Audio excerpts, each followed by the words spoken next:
Muy buenas tardes, mi nombre es Adrián Fontalvo y el día de hoy voy a estar explicando el punto número 5 del taller en el cual nos piden calcular el máximo y el mínimo de esta función que tenemos acá.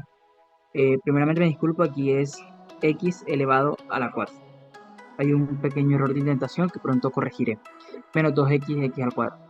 Entonces, eh, primero tenemos que entender que son los máximos y los mínimos relativos o máximos y mínimos absolutos. En general, cuando nosotros tenemos una función, digamos que tenemos esta función definida, vamos a tener puntos que son puntos que están mucho más altos y pues estos puntos son los que vamos a estar denominando como máximos y tendremos puntos que están más bajos en relación con otros que son mínimos.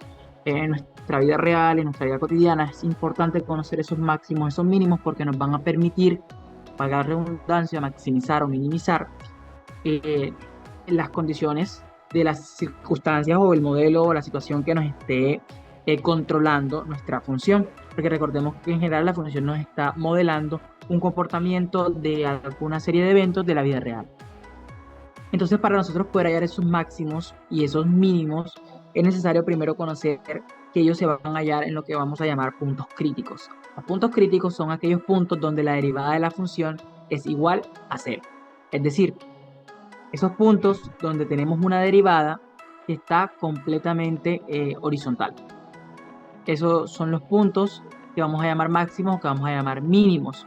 Allí se van a encontrar. Entonces, por lo menos aquí vemos que el punto máximo de esta zona va a estar acá y acá la derivada es igual a cero. Entonces, esa es la razón por la cual nosotros estamos buscando o priorizando de que esa derivada sea igual a cero. ¿Ok? Entonces, entendiendo eso, lo que vamos a hacer es que vamos a hallar los puntos críticos cuando f' es igual a cero. Entonces derivamos la función. F' de x va a ser igual a 4x a la 3 menos 4x.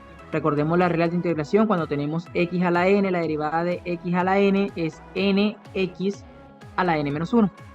Es decir, en este caso tenemos x a la 4, sería 4n, n menos 1 a la 3, y en el caso del 2, pues sería 2x a la 1, que multiplicado con este 2 que está acá al frente nos da 4x. Listo, teniendo la derivada, lo que vamos a hacer es igualarla a 0. Esta derivada, cuando ya la tenemos igualada a 0, vamos a factorizar o hacer las operaciones algebraicas necesarias para encontrar esos puntos. Entonces vemos que es una ecuación de grado 3 y en general el grado de la ecuación o el grado del polinomio nos va a determinar el número de respuestas que tiene o el número de soluciones que puede tener. Entonces, en este caso tenemos un polinomio de grado 3, este 4 de aquí lo factorizamos, lo pasamos a dividir, nos da 0, nos queda x a la 3 menos x, factorizamos esa expresión y nos va a quedar x que multiplica x cuadrado menos 1. Entonces, cuando esta expresión se hace 0, cuando x igual a 0, porque aquí la multiplicación daría 0, o cuando el término que está dentro da 0, cuando x cuadrada menos 1 es igual a 0. Necesariamente x al cuadrado tiene que ser 1, y como está al cuadrado, pues puede ser 1 o menos 1, entonces tenemos nuestros tres puntos críticos. Ahora, el criterio que nos va a decir si hay un mínimo o un máximo o no podemos dar ninguna conclusión de esos mínimos va a ser el criterio de la segunda derivada. En general, cuando la segunda derivada es mayor que 0, en términos del signo, por decirlo de alguna forma, si esa segunda derivada es mayor que 0, lo que tenemos es un mínimo.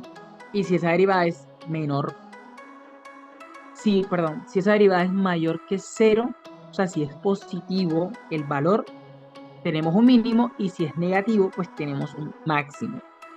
Entonces, teniendo claro eso, lo que nosotros vamos a hacer es evaluar en la segunda derivada, para eso vamos a calcularla. Entonces, esta primera derivada, vamos a derivarla nuevamente y encontramos la derivada de segundo orden. Entonces, este de 3 que está aquí, pasa abajo, 4 por 3, 12, y n menos 1, o sea, 3 menos 1 sería 2. Menos 4, la derivada de x es 1. Entonces, teniendo la segunda derivada, lo que vamos a hacer es reemplazar los puntos críticos acá en esta segunda derivada. Y reemplazando estos puntos críticos en la segunda derivada, nos encontramos con que para f' de 0, el valor es menos 4, o sea que en ese punto tenemos un máximo, porque eso es lo que nos dice el criterio. F' de 1, o sea, la segunda derivada evaluada en 1 nos da 8 positivo, significa que tenemos un mínimo. Y finalmente encontramos f' de menos 8 y nos da 8 positivo, o sea que también vamos a tener un mínimo en esa posición.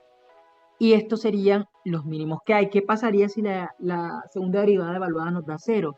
Eso quiere decir que el criterio no nos permite afirmar si hay un máximo o hay un mínimo. Sabemos que hay un punto crítico y existe la posibilidad de ambas cosas, pero no podemos dar ninguna afirmación.